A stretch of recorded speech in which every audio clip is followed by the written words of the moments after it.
Maintenant, nous avons découvert depuis 15 ans qu'il existe des récepteurs à la vitamine D dans le cerveau. Il y a des récepteurs dans l'hippocampe, qui est la zone de la mémoire, dans le nucleus accumbens, qui est le noyau qu'on appelle du plaisir, et dans l'amygdale, qui est le noyau de l'anxiété. Donc, on a des mécanismes d'action directe, et une des prises de conscience fascinantes, c'est que tous les nutriments que j'ai cités qui sont efficaces en santé mentale, qui ont été recommandés en 2022 par la WFSBP, la Société internationale de psychiatrie biologique, tous ces nutriments ont une action sur l'épigénétique. L'épigénétique, donc la façon dont nos gènes s'expriment. En fait, le zinc, les oméga 3, la vitamine D sont des clés d'activation de promoteurs, ce qui veut dire que nos gènes ne vont pas s'exprimer de la même façon en fonction des nutriments dont nous disposons pour stimuler notre cerveau. Les nutriments de notre assiette déterminent la façon dont nos gènes s'expriment, et notamment des gènes de l'immunité, des gènes du métabolisme, des glucides, des lipides, des acides aminés. Le méthylfolate que j'ai cité est très important. Pour que la vitamine B9 soit absorbée par le cerveau, il faut qu'elle soit convertie en méthylfolate, le MTHF,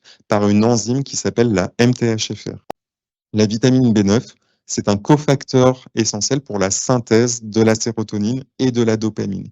La sérotonine qu'on a déjà citée, la dopamine impliquée dans l'énergie, l'éveil et le plaisir.